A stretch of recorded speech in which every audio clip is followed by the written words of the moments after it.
በአብ በወልድ በመንፈስ ቅዱስ ስምና ሰላም እንደምን አደራችሁ?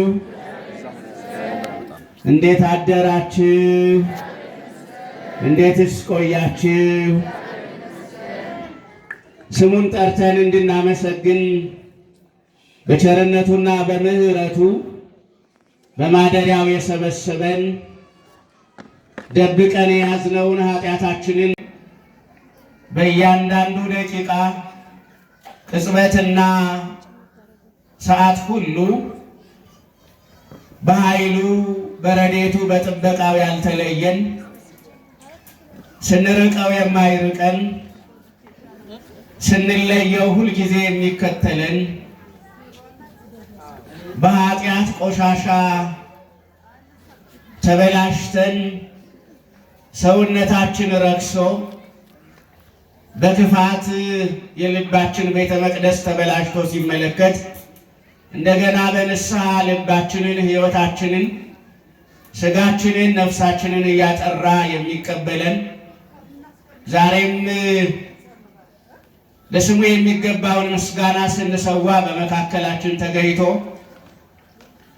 በጸጋ የጎበኘን በክብር የሞላን አምላካችን እግዚአብሔር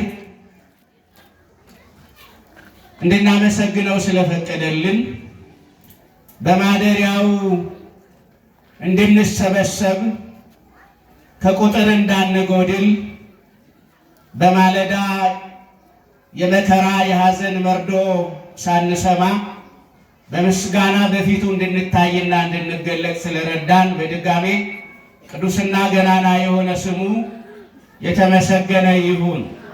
ሲከፍ አድርጋችሁ እግዚአብሔርን አመስግኑ።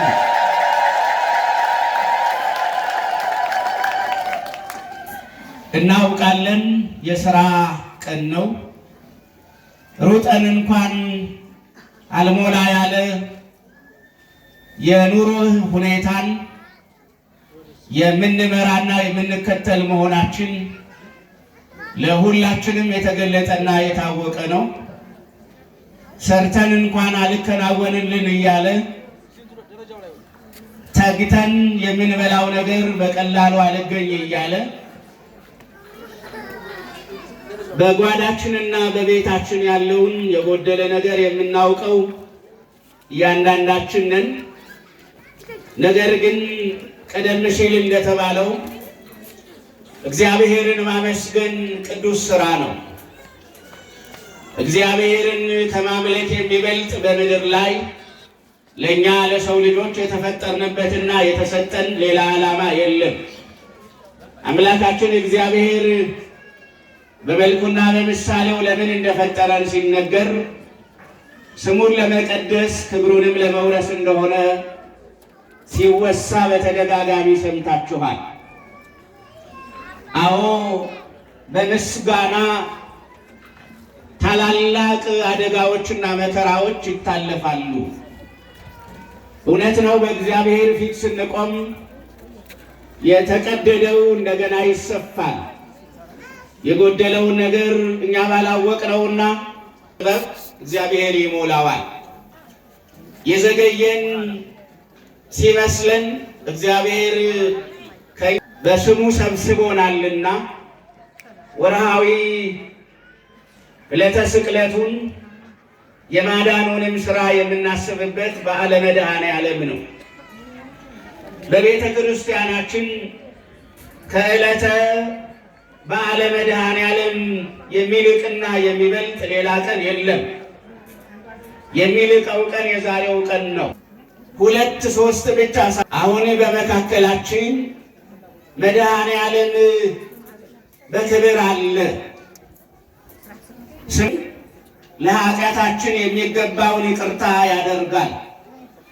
ለጤናችን የሚገባውን ፈውስ ይሰጣል።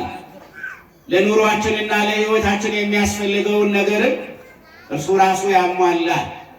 ስለዚህ ከበዓለ መድኃኔዓለም የሚበልጥ ሌላ በዓል ለቤተ ክርስቲያን የላትም። ሁሉም በዓላት በዓለ መድኃኔዓለምን ተከትለው የሚከበሩ ናቸው። ስለዚህ አምላካችን እግዚአብሔር ለወርሃዊው ዕለተ ስቅለቱን የማዳኑንም ነገር ለምናስብበት ለዚህ ቀን አድርሶናልና እኔ ረጅም ጊዜ ላለመውሰድ እሞክራለሁኝ። አጠር ያለ የትምህርት ጊዜ ብቻ እጠቀማለሁኝ። ነገር ግን እንዳልኋችሁ አምላካችን እግዚአብሔር በመካከላችን እንዳለ ግን ማሰብ አለብን። እኛ ቀደም ሲል እንደተባለው ነው፣ አሳላፊዎች ነን። መድኃኔዓለም ያዘጋጀውን የሕይወት መጠጥ የምናቀርብ፣ መድኃኔዓለም የደገሰልንን ያዘጋጀልንን የሕይወት ድግስ ላይ ለተገኛችሁት ለእናንተ ማዕድ የምናካፍል ነን። እኛም ስናገለግል ቆይተን እንዳንጣል፣ አገልግሎታችን በእግዚአብሔር ፊት ክብር እንዲያገኝ፣ ባዶ ዕቃዎች እንዳንሆን፣ ከዘላለም ሞት የምናመልጥ የዘላለም ሕይወትንም ደግሞ ከእግዚአብሔር እጅ የምንቀበል እንድንሆን የምንጸልይ ሰዎች ነን። የተለየን አይደለንም በፊታችሁ ስለቆም። ስለዚህ በመካከላችን የተለየው መድኃኔዓለም ነው። ቅድም ሲዘመር እንደሰማችሁት ስመ ገናናው እርሱ ማን ነው? ስመ ገናናው ማን ነው? ገናና ስም ያለው ማን ነው? ክቡር የሆነ ስም ያለው ማን ነው? ቅዱስ የሆነ ስም ያለው ማን ነው? ቁስል የሚፈውሰው እርሱ ማን ነው? መድኃኒት የሚሆነው እርሱ ማን ነው? እንባ የሚያብሰው እርሱ ማን ነው? የደቀቀውን እንደገና መልሶ የሚያመጣው እርሱ ማን ነው? መቃብር የሚዘጋው እርሱ ማን ነው? እርሱ ማን ነው? መድኃኔዓለም። ደስ አይልም ይህ ስም ወገኖች? የዓለም መድኃኒት። ስለዚህ አምላካችን መድኃኔዓለም በመካከላችን አለ። ከሁሉም የሚለይ የሚከብር የተሰበሰብንበት ስም እሱ ነው። ስለዚህ እሱን ተስፋ አድርገን እሱን ረዳት አድርገን ጥቂት የመድኃኔዓለምን ነገር የሚያነሳ የእግዚአብሔርን ቃል እንካፈላለን።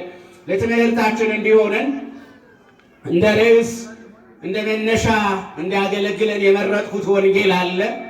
ይህ ወንጌል በወንጌል ተራ ቁጥር 3ኛ ረድፍ ላይ የሚገኘው ወንጌል ነው። በስም የሉቃስ ወንጌል ተብሎ ይጠራል፣ ታውቁታላችሁ። ስለዚህ በቅዱስ ሉቃስ ወንጌል ምዕራፍ 11 ቁጥር 30 ከቁጥር 29ና 30 ላይ የተመዘገበ አንድ ቃል አነብላችሁና ከዛ ርዕስ አጠር አድርገን ለይተን እግዚአብሔር የሚነግረንን እግዚአብሔር የሚሰጠንን ሕይወት እንካፈላለን። እንዲህ ይላል ቅዱስ ሉቃስ በጻፈልን በሉቃስ ወንጌል ምዕራፍ 11 ቁጥር 29 ላይ የተመዘገበው ቃል ብዙ ሕዝብም በተሰበሰቡ ጊዜ እንዲህ ይል ጀመር፣ ይህ ትውልድ ክፉ ነው፣ ምልክት ይፈልጋል። ከነቢዩም ከዮናስ ምልክት በቀር ምልክት አይሰጠውም። ዮናስ ለነነዌ ሰዎች ምልክት እንደሆናቸው እንዲሁ ደግሞ የሰው ልጅ ለዚህ ትውልድ ምልክት ይሆናል። ስለሰማነው ስለዚህ ቃል የአምላካችን የልዑል እግዚአብሔር ስም የተመሰገነ ይሁን። በዚህ ቃል ውስጥ ያለውን ምስጢር ጌታችን መድኃኒታችን ኢየሱስ ክርስቶስ ምስጢሩን ገልጦ ሐሳቡን አቃንቶ ያስተምረን ዘንድ የእሱ መልካም ፈቃድ ይሁን። በዚህ ባነበቡት የመጽሐፍ ቅዱስ ክፍል ውስጥ ለትምህርት የሚሆነን አጭሩ ርዕስ የሰው ልጅ የትውልድ ምልክት ነው የሚል ነው። የሰው ልጅ የትውልድ ምንድን ነው? ምልክት ነው የሚል ነው። የትምህርቱ ዋና ዓላማና መልእክት በፈቃዱ በሥጋ የተገለጠልን ፍጹም ሰው ሆኖ በመካከላችን የተመላለሰ ጌታችን መድኃኒታችን መድኃኔዓለም ኢየሱስ ክርስቶስ የትውልድ ምልክት መሆኑን ማሳየት ነው። ስለዚህ የሰው ልጅ የትውልድ ምልክት ነው በሚል እግዚአብሔር አምላካችን ጥቂት ነገር ያስተምረናል። ቃሉ እንደሰማችሁት ነው። ቃሉንም ያስተማረው ራሱ መድኃኔዓለም ኢየሱስ ክርስቶስ ነው። ጌታችን መድኃኒታችን ኢየሱስ ክርስቶስ በፈቃዱ ሰው ሆኖ በተገለጠ ጊዜ በአጭር ቁመት በጠባብ ደረት ተወስኖ በሥጋ በታየ በተመላለሰ ጊዜ ልክ እንደኛ የእግዚአብሔርን የዘላለም ቃል የሚያድነውን የዘላለም ሕይወት የሚሰጠውን የእግዚአብሔርን መልእክትና ድምፅ ለመስማት የሚፈልጉ ብዙ ሰዎች ነበሩ እና ብዙ ሰዎች ተሰብስበው ጌታችንን መድኃኒታችንን ኢየሱስ ክርስቶስን ይከተሉትና ይፈልጉን ነበረ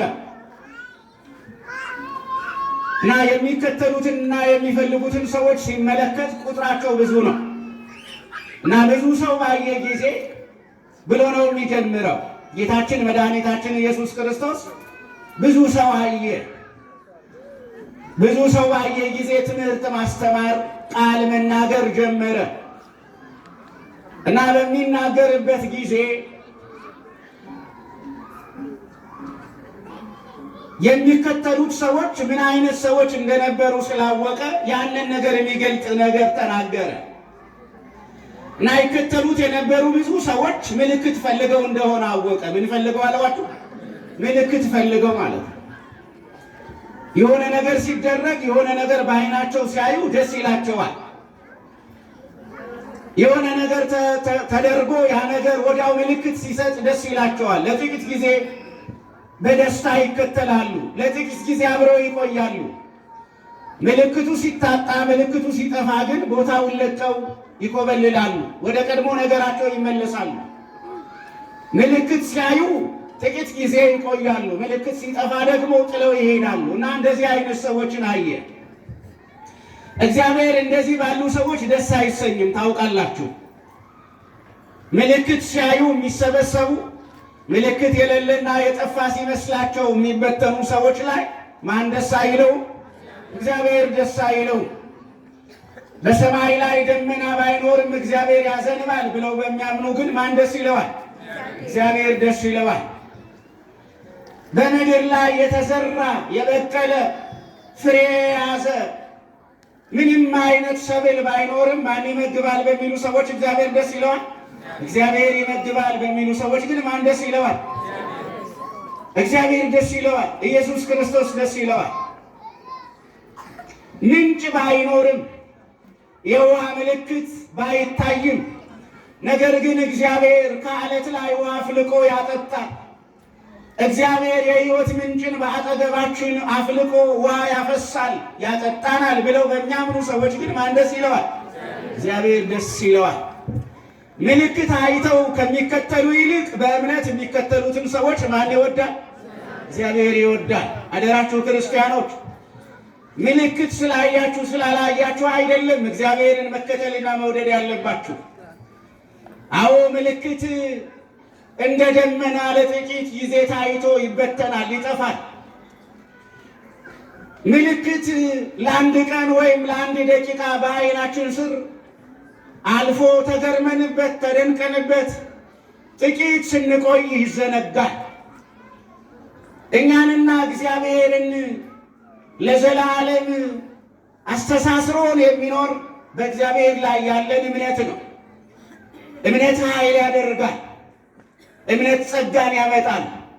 ማመናችን ከታመምን በኋላ ፈውስ እንድናገኝ ይረዳናል። እምነታችን ከወደቅን በኋላ ያለ ምርኩዝ የሰው እጅ ሳይደግፈን የእግዚአብሔር እጅ እንዲያነሳን ያደርጋል። ስለዚህ ብዙ ሰዎች የተከተሉት ሰዎች ምልክት ፈላጊዎች ስለነበሩ አንድ በብሉይ ኪዳን የሚታወቅ ሰሞኑን እያሰብነው ያለውን ታሪክ የሚያስታውስ ጥቅስ ጠቀሰላቸው። ያንን ጥቅስ ከመንገሩ አስቀድሞ ይህ ትውልድ ክፉ ነው ብሎ ቃል ተናገረ። ይህ ትውልድ ምን አይነት ነው? ክፉ ነው አለ። እውነት ነው። የእግዚአብሔር ልጆች ትውልድ ክፉ እንዳይሆን ትውልድን ለስላሳ የሚያደርገው የማን ቃል ነው? የማን ቃል ነው? ትውልድን ለስላሳ የሚያደርገው የእግዚአብሔር ቃል ነው። የእግዚአብሔር ቃል በልባቸው ውስጥ የሌለ ሰዎች እንደተባለው እግዚአብሔር ቤተ መቅደስ መጥተው ይሰርቃሉ። በልባቸው ላይ የእግዚአብሔር ቃል ያላሸነፈ ሰዎች ወንድማቸውን ጉድጓድ ቆፍረው ጉድጓዱ ውስጥ ቀብረው ወንድም የት ሄደ ብለው ይፈልጋሉ። የእግዚአብሔር ቃል ልባቸውን ያላለሰለሳቸው የእግዚአብሔር ቃል ያላሸነፋቸው ሰዎች ቤታችሁን ዘርፈው የተዘረፈ ዕቃችሁንም ሸጠው ከሸጡ ጥቂት ነገር ለእናንተ እንካ በዚህ ተጽናና ብለው የራሳችሁን ዕቃ የሸጡ ገንዘባችሁን በጥቂት መልሰው ይሰጧችኋል። ትውልድ ክፉ እንዳይሆን የማን ቃል ያስፈልጋል? ትውልድ ለስላሳ እንዳይሆን የማን ቃል ያስፈልጋል? ወገኖች ትውልድ በእግዚአብሔር ቃል ካልታነጸ ምድራችን የፈለገው ያህል በረከት ብትይዝ በረከቷን መብላት ይቻላል? አይቻልም። ይኸው እንደምታዩት እኮ ነው ምድራችን ላይ ሩቅ እኮ መሄድ ሌላ ምሳሌ እኮ መፈለግ አያስፈልገን። አያችሁ ትውልዱ የእግዚአብሔርን ቃል እየሰማ በእግዚአብሔር ቃል መታነጽ ባለመቻሉ ምክንያት ዛሬ ተራራው፣ ዛሬ ሜዳው፣ ዛሬ ሸለቆ እንደምታዩት ነው የሰው ሬሳ የወደቀብን።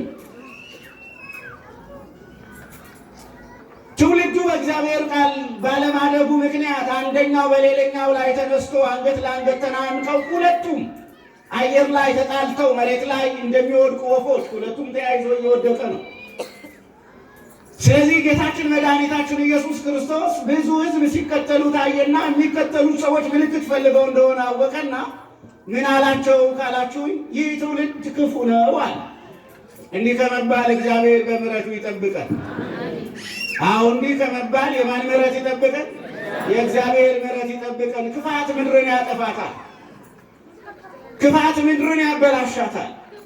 ክፋት ከሰማይ እግዚአብሔር የሚሰጠን ዝናብ እንዲቀር የሰው ልጆች ደም ደግሞ በምድር ላይ እንዲፈስ ያደርጋል።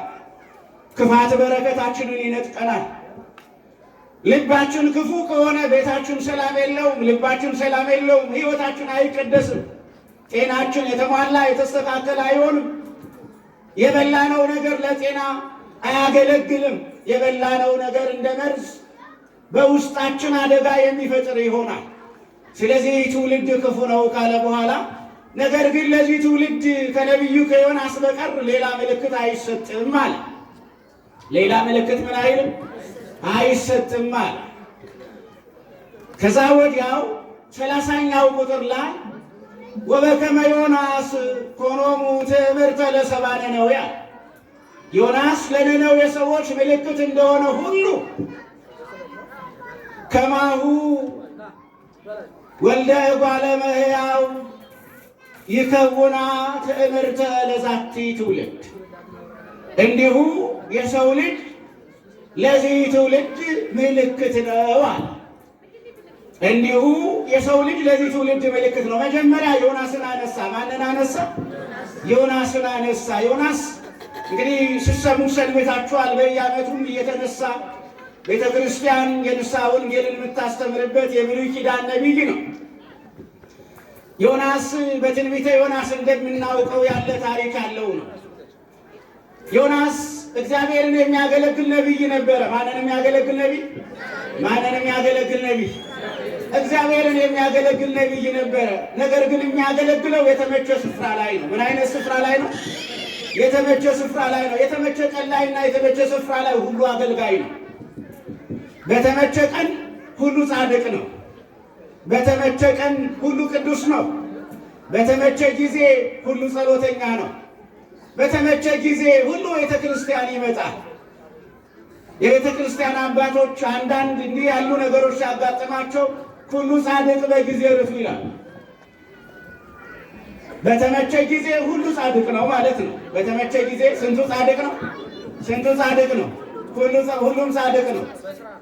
የተመቸ ጊዜ ላይ አይታችሁ ከሆነ ሰው ሁሉ የሚያወራው የሚናገረው ንግግሩ የጽድቅ ንግግር ነው። ነገር ግን ጥቂት አደጋ፣ ጥቂት መከራ፣ ጥቂት ፈተና ስትመጣ ግን ያ የጽድቅ ንግግሩ ከአንደበቱ ላይ ይወሰዳል። ምስጋናው ከአንደበቱ ላይ ይጠፋል። አምልኮተ እግዚአብሔርን ለማቋረጥ ዳር ይላል። ገቢረ ጽድቅን ወይም በጽድቅ መመላለስና የጽድቅ ሥራ መስራትን ለማቋረጥ ይሞክራል እና ዮናስ እግዚአብሔርን ያገለግል የነበረው በተመቸ ስፍራና በተመቸ ጊዜ ነው። ነገር ግን ወመጽአ ቃለ እግዚአብሔር ኀበ ዮናስ ወልደ አማቴ፣ የአማቴ ልጅ ወደ ሆነ ወደ ዮናስ አንድ ቀን የእግዚአብሔር ቃል ወደ እርሱ መጣ። የማን ቃል መጣለት? የማን ቃል መጣለት? ለእኛም የእግዚአብሔር ቃል ይገለጥልን ይመጣልን ዘንድ የእሱ መልካም ፈቃድ ይሁን እና የእግዚአብሔር ቃል መጣ። ግን ይሄ የመጣው የእግዚአብሔር ቃል ግን ምን የሚል መሰላችሁ? ተንስ ወሁር ውስተ ሀገረ አባይ ነነዌ ወስምክ ላቲ ቃለ ዘእቤለከ፣ ተነስና ወደ ታላቂቱ ከተማ ወደ ነነዌ ሂድ የሚል ነው። ነነዌ ዮናስ ከሚኖርበት በ1400 ኪሎ ሜትር ትርቃለች። ዮናስ የሚኖረው በቅድስቲቱ ምድር እስራኤላውያን በሚኖርባት ሀገር ነው የሚኖረው። ነነዌ የምትገኘው ወይም ነነዌ የምትባለው ዛሬ ኢራን የምትባለው አለ። ስለዚህ ከእስራኤል ከተወለድክበት አካባቢ ተነስና 1400 ኪሎ ሜትር የምትርቀዋ ነነዌ ከተማ ሂድና የኔን ቃል ስበክ አለው እግዚአብሔር። ምንን ስበክልኝ አለው? ቃሌን ስበክልኝ አለው። ሂድና ተናገርልኝ፣ መልእክት አድርስልኝ አለው እግዚአብሔር። አዎ መልእክት አድራሽ አድርጎ ነው በምድር ላይ የሚያመላልሰን። የማንን መልእክት ልናደርስ ነው በምድር ላይ ያለ ነው? የማን መልእክት አድራሾች ነው? የእግዚአብሔር መልእክት። እያንዳንዳችን እኮ የእግዚአብሔር መልእክት አድራሾች እኮ ነው። ታውቃላችሁ አይደለም? አዎ ሁላችንም የማን መልእክት አለን? የማን መልእክት አለን? እያንዳንዳችን የማን መልእክተኞች ነን? እያንዳንዳችን የማን መልእክተኞች ነን? ስንራመድ የማንን መልእክት ነው የምንናገረው? የማንን መልእክት ነው የምንናገረው? ተመስገን ስንል የማንን መልእክት ነው የምናውጀው? ክብር አይጓደል ስንል የማንን መልእክት ነው የምናውጀው? አምላኬ ሆይ ከኔ ጋር ነህ ስንል የማንን መልእክት ነው የምናውጀው? ረዳቴ ነህ ብለን ስንል የማንን መልእክት ነው የምናውጀው? እግዚአብሔርን መልእክት ነው የምናውጀው። ወገኖች አንድ ቃል ከእግዚአብሔር ጋር የተገናኘች ቃል ከአንደበታችን ስናወጣ ስንናገር የማንን መልእክት እያወጅን ነው? የእግዚአብሔርን መልእክት እያወጅን ነው። እና ዮናስ ሂድና መልእክት አድርስልኝ ተባለ። ዮናስ እንደምታውቁት የእግዚአብሔርን መልእክት ለማድረስ ወደማላውቀውና ሩቅ ወደሆነ ምድር ከሚሄድማ ከማን ፊት መኮብለል አለብኛል? ከእግዚአብሔር ፊት ቢሸሽ ይሻለኛል። እግዚአብሔር መልእክት ሲሰጠን የኮበለልን ካለን፣ እግዚአብሔር አገልግሎት ሰጥቶን የኮበለን የጠፋን ሰዎች ካለን፣ እግዚአብሔር የሆነ ነገር አድርጎልን ያንን ያደረገልንን ነገር በእግዚአብሔር ፊት በምስጋና መግለጽ ሲገባን ዝም ብለን የቀረን ካለን፣ እግዚአብሔር ቤት ሰርቶልን እግዚአብሔር የሰራልንን ቤት ለብቻችን ያደረግነው እንግዳ ያልተቀበልንበት እግዚአብሔርን ያላመሰገንበት ስሙን ያልጠራንበት ሰዎች ካለን እግዚአብሔር ወደ ልባችን ይመልሰን። እግዚአብሔር ልኮን የእግዚአብሔርን መልእክት ተሸክመን መንገድ ከቀየርን ከኮበለን መንገዳችን የሰላም ይሆናል? ይሆናል ወይ ወገኖች? አይሆንም። እንደምታውቁት ዮናስ የእግዚአብሔርን መልእክት ይዞ መንገድ ቀይሮ ከኢዮጴ ወደ ተርሴስ ኮበለለ። ነገር ግን ጉዞ በባህር ላይ በመርከብ ስለነበረ በባህር ላይ ያለ መርከቢቱ ጸንታ ሰላሟ ተጠብቆ ሄደች ነው የሚለው መጽሐፍ፣ ወይስ ደግሞ መርከቢቱ ለመሰበር ቀረበች? መርከቢቱ ለምን ቀረበች ነው የሚለው? ለመሰበር ቀረበች ነው የሚለው። የእግዚአብሔርን መልእክት ይዛችሁ ስትጠፉ እስራ ቦታችሁ ላይ ዋስትና ታጣላችሁ። የእግዚአብሔርን መልእክት ይዛችሁ ቤታችሁ ስትቀሩ ቤታችሁ መነቃነቅ ይጀምራል። የትዳር መሰረታችሁ ይናጋል። የእግዚአብሔርን መልእክት ይዛችሁ የእግዚአብሔርን መልእክት ተቀብላችሁ ስትቆበልሉ ምን ያደርግልኛል? እግዚአብሔር ቤተ ክርስቲያን መሄድ ምን ያደርጋል? ማስቀደስ ምን ያደርጋል? ንስሐ መግባት ምን ያደርጋል? ምክረ ካህን ፈቃደ ካህን ምን ይጠቅማል?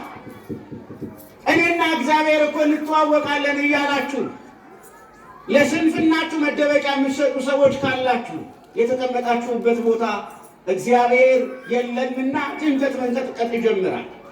ስለዚህ ዮናስ በመርከብ ሲሄድ መርከቢቱ ለመሰበር ቀረበች። አዎ ወገኖቼ፣ የእግዚአብሔርን መልእክት ይዘን ስንሰወር ቤተ ክርስቲያን ለአደጋ ትጋለጣለች። የእግዚአብሔር ቃል አትሮንሱ ላይ ሲታጣ ቤተ ክርስቲያን የረሃብ ቤት ትሆናለች። የእግዚአብሔርን ቃል አትሮንሱ ላይ ዘርግተው የሚያስተምሩ መምህራን የተቀበሉትን የማስተማር የአገልግሎት ሥራ ቸል ሲሉ ቤተ ክርስቲያን የዋይታ ቤት ትሆናለች። መርከቢቱ ቤተ ክርስቲያን የድንጋጤና የፍርሃት ቤት ትሆናለች። ቤተ ክርስቲያን ደጆቿ ለመዘጋት፣ አገልግሎቷ ለመቆም፣ አገልጋዮቿ ከቤተ ክርስቲያን ለመሰደድ ይቀርባሉ።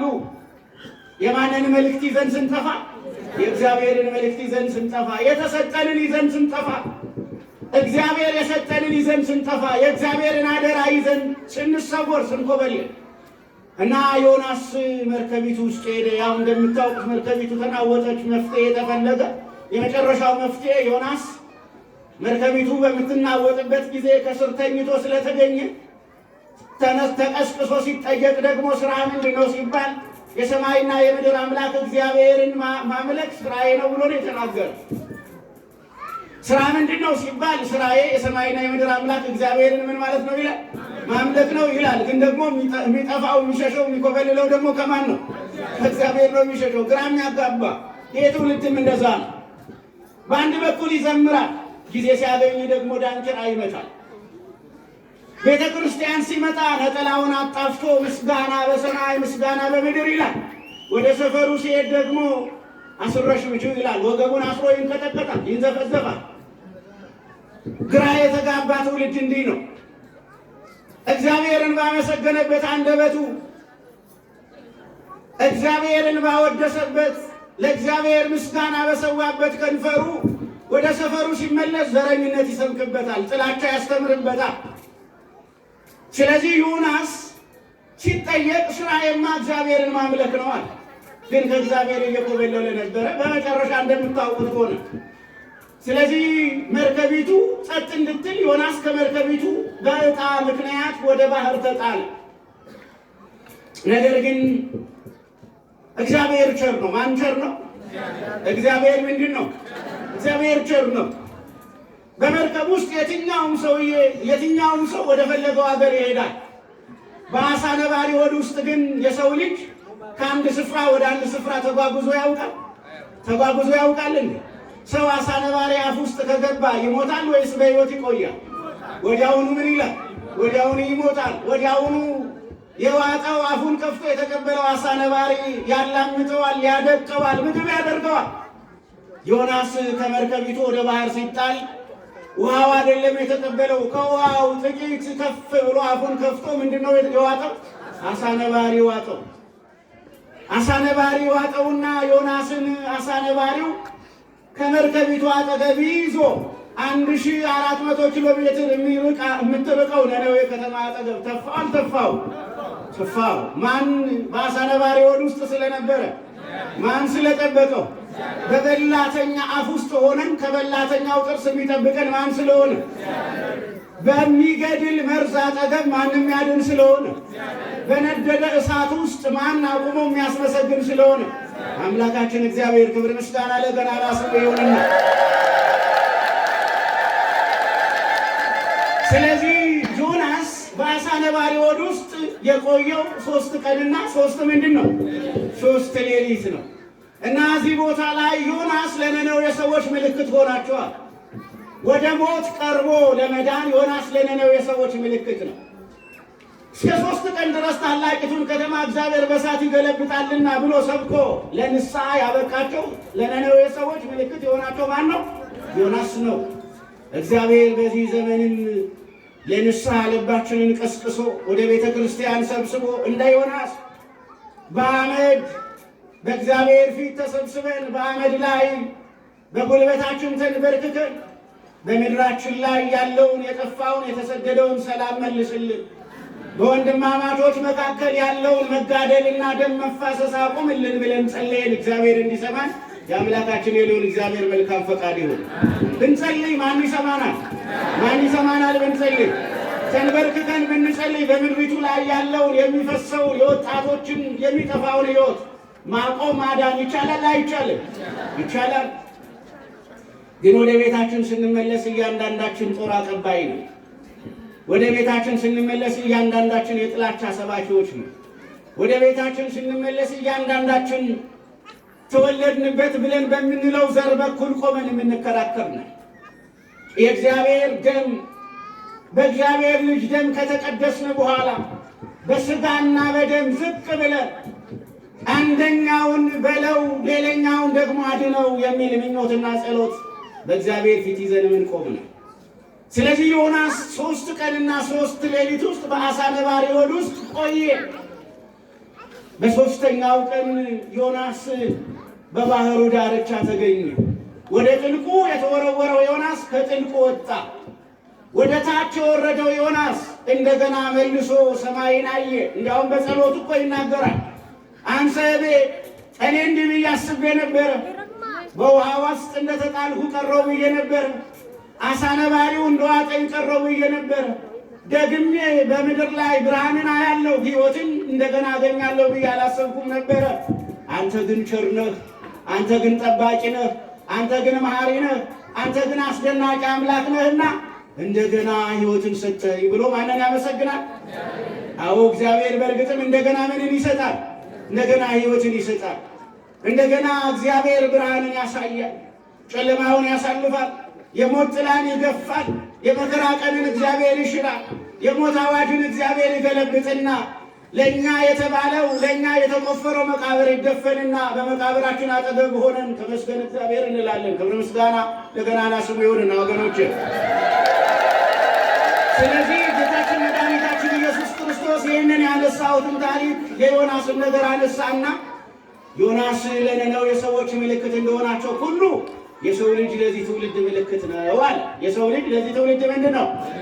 አዎ ምልክት ነው። የሰው ልጅ የተባለው መድኃኒታችን ኢየሱስ ክርስቶስ ነው። ሥጋ የለበሰው መድኃኒታችን፣ የወደደን መድኃኒታችን፣ ፊታችንን በደሙ ያጠበና ያጠራን መድኃኒታችን፣ ነውራችንን የደበቀልን ኢየሱስ ክርስቶስ በመስቀሉ ጠላታችንን ዲያብሎስን ድል አድርጎ ለእኛ የድል ምስጋና የሰጠን መድኃኔዓለም ኢየሱስ ክርስቶስ የሰው ልጅ ተብሎ ተጠራለን። ስሙ ይመስገን ወገኖች። አዎ የሰው ልጅ መባል ደረጃ ሊኖረው ይችላል። የእግዚአብሔር ልጅ የሰው ልጅ ሆነ። ዘላለማዊ ጌታ፣ ዘላለማዊው ንጉሥ፣ ነገሥታትን የሚሽር ነገሥታትን ወደ ዙፋን የሚያመጣ በሞትና በሕይወት ላይ ስልጣን ያለው በሁሉም ነገር ላይ ስልጣን ያለው የሚታየውንም የማይታየውንም የፈጠረ ቀዳማዊው ቃል መድኃኔዓለም ኢየሱስ ክርስቶስ ለእኛ ሲል እኛን ለማዳን ሲል ለእኛ ሕይወት ለመስጠት ሲል የተዘጋችዋን አባታችን አዳም በበደሉ ምክንያት እንድትዘጋ በእሳት ነበልባል ሰይፍ እንድትጠበቅ ያደረጋትን ገነትን የነበልባሉን ሰይፍ አርቆ የተዘጋችዋን ገነትን ከፍቶ ለእኛ ሊያወርሰን ሲል ጌታችን መድኃኒታችን ኢየሱስ ክርስቶስ በመስቀል ላይ ቀና ብለን ስንመለከት ጎኑ ተወግቶ የምናየው፣ ጀርባው በጅራፍ ተተልትሎ የምናየው፣ በዓይኖቹ ላይ ደም ሲፈስ የምንመለከተው፣ ወደ መስቀል ቀና ብለን ስንመለከት በራሱ ላይ የሾህ አክሊል ተደፍቶ የምንመለከተው ጌታችን መድኃኒታችን ኢየሱስ ክርስቶስ ለእኛ ሲል የሰው ልጅ ተብሎ ተጠራ እና የሰው ልጅ የትውልድ ምልክት ነው አለ። አዎ ጌታችን መድኃኒታችን ኢየሱስ ክርስቶስ ዲያብሎስን ድል ያደረግንበት ምልክታችን ነው። ክብር ምስጋና ለገናና ስሙ ይሁንና ምልክት ታውቃላችሁ አይደለም? ምልክት ከኋላ አይተከልም። ምልክት ከምንድን ነው የሚተከለው? ብዙ ጊዜ ምልክት ፊት ለፊት አይደለም የሚቆመው፣ ፊት ለፊት ነው እና ከኛ በፊት የቀደመ ከኛ በፊት ቀድሞ ጠላታችንን ዲያብሎስን ድል ያደረገ ከኛ በፊት ቀድሞ የተዘጋችዋን ገነት የከፈተ ከኛ እየቀደመ ሜዳውን መንገድ የሚያደርግልን ተራራውን የሚደለድልልን የሕይወት ውሃ የሆነን በሥጋውና በደሙ የፈወሰን ከኛ የቀደመ ምልክታችን የትውልድ ምልክት መድኃኔዓለም ነው። መድኃኔዓለም የሁላችን ምልክት ነው ወገኖች፣ እንዳትሳሳቱ። መድኃኔዓለም ምልክት ነው። ዮናስ 3 ቀንና 3 ሌሊት በአሳ ነባሪ ሆድ ውስጥ እንደተቀመጠ በማቴዎስ ወንጌል ምዕራፍ 12 ቁጥር 40 ላይ የራሱ መድኃኒታችን እንዳስተማረ ነው። ወከመ ነበረ ዮናስ ውስተ ከርሰ አንበሪ ሰሉሰ መዋዕለ ወሰሉሰ ሌሊት። ዮናስ በአሳ ነባሪ ሆድ ውስጥ 3 ቀንና 3 ሌሊት እንደተቀመጠ እንደነበረ ከማሁ አለው ለወልደ እጓለ እመሕያው እንዲሁ ለሰው ልጅ ለእኔ ለክርስቶስ ለመድኃኔዓለም ለጌታችሁ 3 ቀንና 3 ሌሊት በመቃብር ቆይ ዘንድ የተገባ ነው ብሎ ለደቀ መዛሙርቱ አስተማረ። ዮናስ በ3ኛው ቀን ከአሳ ነባሪ ሆድ ውስጥ እንደወጣ ሁሉ እኔም መቃብርን ድል አድርጌ እነሳለሁ ብሎ ትንሣኤውን ሰበከላቸው። በእርግጥም ጌታ 3 ቀንና 3 ሌሊት በመቃብር ለእኛ ቆየ። በ3ኛው ቀን መቃብራችንን ደፍኖ ሞታችንን ገድሎ ድልን ይዞ የትንሣኤ ንጉሥ የትንሣኤ ጌታ ሆኖ ተነሳ። አልተነሳ? ተነሳልን። ክብር ምስጋና ለገናና ስሙ ይሁንና። አዎ ዮናስ የክርስቶስ ምሳሌ ነው። ለሞቱ ምሳሌ ነው። ለመቀበሩ ምሳሌ ነው። ለትንሣኤው ምሳሌ ነው። ዮናስ የምትናወጠው መርከብ ጸጥ እንዲል ወደ መቃብር መውረድ ነበረበት አይደለም? የታወከ ሰውነታችን፣ የታመመ ማንነታችን፣ በኃጢአትና በርኩሰት የተያዘው ከእግዚአብሔር ፊት የተባረረው መላእክት የማያግዙት እግዚአብሔር ምሕረቱን የማይሰጠው የሰው ልጅ እንደገና ሰላም እንዲያገኝ ረፍት እንዲያገኝ ሸክሙ እንዲቀልለት ክርስቶስ ወደ መቃብር መውረድ ነበረበት። አሁን ክርስቶስ ለኛ ወደ መቃብር ወረደ። የሰማያት ጌታ የዘላለም ንጉሥ ወደ መቃብር ወረደ። ግን ቅድም እንዳልኩት ሆነ። እሱ ወደ መቃብር በወረደ እሱ በሞተ ጊዜ የኛ ሕይወት ተገኘ። የእሱ ዓይኖች በተዘጉ በተጨፈኑ ጊዜ የኛ ዓይን ብርሃን አየ። የእሱ ጎን በተወጋ የእሱ ሰውነት በተቀደደ ጊዜ የኛ የተቀደደው ሰውነታችን ተሰፋ። እርሱ ራቁቱን በመስቀል ላይ በተገለጠ ጊዜ የኛ መራቆት በእግዚአብሔር ጸጋ ተሸፈነ። እርሱ በወደቀና በተነሳ ጊዜ ከእርሱ አካል ደም በፈሰሰ ጊዜ ከእርሱ አካል የወጣው ደም እኛን ፈወሰን። ከእርሱ የተገኘው ደም ለእኛ ሕይወት ሆነ። እርሱ በመስቀል ላይ ሞተ፣ እኛ በመስቀሉ ስር ሕያዋን ሆን የተነሳን ማመስገን ጀመርን። ክብር ምስጋና ለገናና ስሙ ይሁን። ስለዚህ የሰው ልጅ የትውልድ ምልክት ነው የተባለው መድኃኔዓለም ኢየሱስ ክርስቶስ ነው። ሞቱ ምልክታችን ነው። መቀበሩ ምልክታችን ነው። ትንሣኤው ምልክታችን ነው። እሱ አማናዊ ምሳሌ አማናዊ አርአያ ሆነን ሀበቧ ሐዋርያን እየነበቡ ኩልነ እያልን እናመሰግናለን። ሐዋርያችን፣ ቀዳሚያችን፣ በኩራችን፣ አባታችን፣ መጋቢያችን፣ መድኃኒታችን ክርስቶስ ወደ ገባበት ወደ ሰማይ መንግሥት ወደ ተቀመጠበት ወደ አብ ቀኝ እኛም እንሄዳለን። በክርስቶስ ቀኝ ለመቀመጥ ስፍራ ተዘጋጅቶልን ቦታ ተይዞልን ጊዜ እየተጠበቀልን ያለው እዚህ ያለን በመድኃኔዓለም ስም የተሰበሰብን ሁላችን እውነት እላችኋለሁ በክርስቶስ ቀኝ እንቆማለን። ክብር ምስጋና ለገናና ስሙ ይሁን። በክርስቶስ ቀኝ ያለው ስፍራ የማን ነው ወገኖች? በክርስቶስ ቀኝ ያለው ስፍራ የማን ነው? የኛ ነው። በክርስቶስ ቀኝ ያለው ስፍራ የማን ነው? መልሱልኝ። ግድ የለም። በእግዚአብሔር ቸርነት በክርስቶስ ቀኝ ያለው ስፍራ የማን ነው? በእግዚአብሔር ቸርነት በክርስቶስ ቀኝ ያለው ስፍራ የማን ነው? በሰማያት ያለው በክርስቶስ ቀኝ አጠገብ ያለው ክብር የማን ነው? በክርስቶስ አጠገብ ያለው ጸጋ የማን ነው? ነጩ ዙፋን የማን ነው? የጽድቅ አክሊል የማን ነው? በማን ቸርነት እንወርሰዋለን? በማን ቸርነት እንቀበላለን? በማን ጸጋ እንቀበለዋለን? እግዚአብሔር ቸርነት እንቀበለዋለን። ክብር ምስጋና ለስሙ ይሁንና ስለዚህ ጌታችን መድኃኒታችን ኢየሱስ ክርስቶስ የክፉ ትውልድ ምልክት ነው። የበጎነት ምልክት፣ የፍቅር ምልክት፣ የቸርነት ምልክት፣ የርኅራኄ ምልክት እሱ አይደለም። የርኅራኄ ምልክታችን ማን ነው? ይህ ክፉ ትውልድ ክርስቶስን እያየ ካልተለወጠ ማንን አይቶ ይለወጣል? ካህናትማ ያው እንደምታዩት ነው። አንድ ጊዜ እግዚአብሔርን ሲያመሰግኑ እናያቸዋለን። ሌላ ጊዜ ሊሳሳቱ ይችላሉ አይደል? በፊታችን ያሉ የሃይማኖት አባቶች ስህተት ያጋጥማቸዋል አያጋጥማቸውም? ያጋጥማል። ስለዚህ ያያችሁ የቅንነት ምልክታችን ክርስቶስ ነው። የትውልዱ ምልክት፣ ቋሚ ምልክት፣ ዘላለማዊ ምልክት፣ የሁልጊዜ ምልክት፣ የሁልጊዜ ብርሃን። ፀሐይ እንደምታዩት 12 ሰዓት አብርታ ትጠፋለች። ጨረቃም ሌሊት ላይ ታይታ ቀን ትሰወራለች። የዘላለም ብርሃናችን ግን ማን ነው? ሰማይ የማይጋርደው ጨለማ የማይሸፍነው የዘላለም ብርሃናችን ማን ነው? የዘላለም ብርሃናችን ማን ነው? ልባችን የበራው በክርስቶስ ብርሃን ነው። ሕይወታችን የተለወጠው በመድኃኔዓለም ነው። ደህንነት ያገኘነው በመድኃኔዓለም ነው። ወገኖች መድኃኔዓለምን የማይወድ ልብ እንዳይኖራችሁ መጠንቀቅ አለባችሁ። ኢየሱስ ክርስቶስን የማይጠራ ከንፈር እንዳይኖራችሁ መጠንቀቅ አለባችሁ። አንደበታችሁ፣ ከንፈራችሁ እየደጋገመ ክርስቶስ ይበል፣ እየደጋገመ ኢየሱስ ይበል፣ እየደጋገመ አማኑኤል ይበል፣ እየደጋገመ መድኃኔዓለም ይበል። ከንፈራችን ያን ጊዜ ይባረካል አይባረክም? ሕይወታችን ይሰምራል አይሰምርም?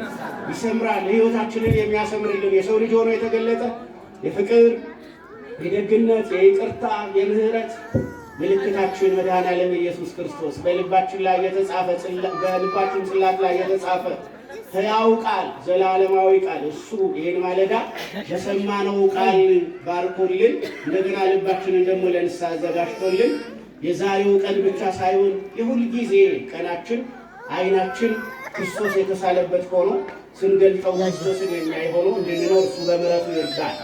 እንደ ገላትያ ክርስቲያኖች በዓይናችን ላይ የተሳለው መድኃኔዓለም እንዳይደበዝዝብን እሱ በምሕረቱ ይርዳል።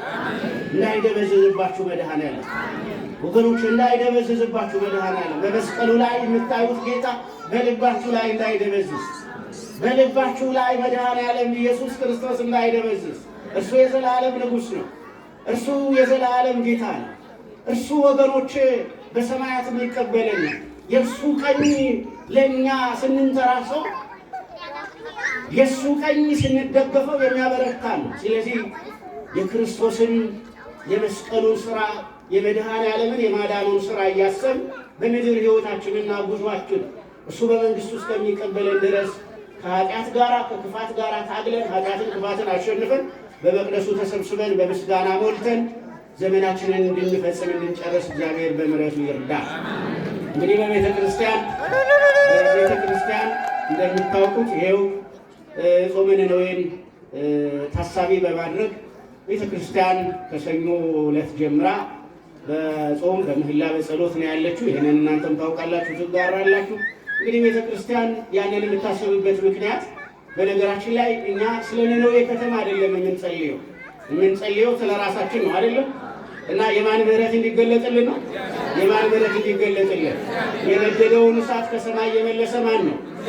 ሊወርድ የነበረውን ያንዣበበውን እሳት እንደገና በምሕረቱ የከለከለ ማን ነው? እና እግዚአብሔር በምድራችንም ላይ እሳት አለ። ታውቃላችሁ አይደለም? እዚህም ደጋግሞ መናገር ስለማይገባ ነው።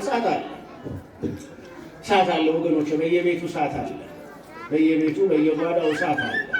እናቶች የሚያለቅሱበት፣ አባቶች የሚያለቅሱበት፣ ሕፃናት የሚያለቅሱበት፣ አረጋውያን የሚያለቅሱ ብዙ ነገር አለ። ያንን ማን ያብረድልን? የምንሰማውን መጥፎ ድምፅ ሁሉ ከምድራችን ላይ ማን ያንሳልን? አምላካችን እግዚአብሔር ያንሳልን። ስለዚህ ቤተ ክርስቲያን ዛሬ የመጨረሻው ነው አይደለም? የመጨረሻው ቀን ነው። በመጨረሻው ቀን ነው ከኔም ጋር የተገናኘን። እንደገና ደግሞ የተወደደው ዘማሪ ወንድማችን ገብረ ዮሐንስም አለ። ያው በምስጋና በዝማሬ የታወቀ የተወደደ ነው። ስለዚህ ከኔ ቀጥሎ ደግሞ እሱ በመርሃ ግብር መሪው መሰረት ወደ እናንተ ይቀርባል። አመስግነን አይደለም የምንለያየው፣ አመስግነን ነው የምንለያየው። እኔ ትምህርቴን እዚህ ጋር ጨርሳለሁ። በአንድ ነገር ግን ማለት ስለፈለግኩ ነው። እንግዲህ ክቡር መላከ ፀሐይን በተለያዩ ስፍራዎች አውቃቸዋለሁ። እጅግ በጣም ትሁት የቤተ ክርስቲያን አገልጋይ፣ የልማት አባት፣ ሰው ወዳድ፣ ክፉ ከአንደበታቸው የማይወጣ ቤተ ክርስቲያንን ሲያገለግሉ ከሕፃንነታቸው ጀምሮ እስከዚህ እድሜያቸው ድረስ የደረሱ አባት ናቸው። እኔ መቀየራቸውን ሰምቼ ነበረ፣ እዚህ መሆኑን ግን አላወኩም ነበረ። ቅድም ሳገኛቸው እጅግ በጣም ደስ ብሎኛል። እጅግ በጣም ደግ አባት አግኝታችኋል። ይህን የጀመራችሁትንም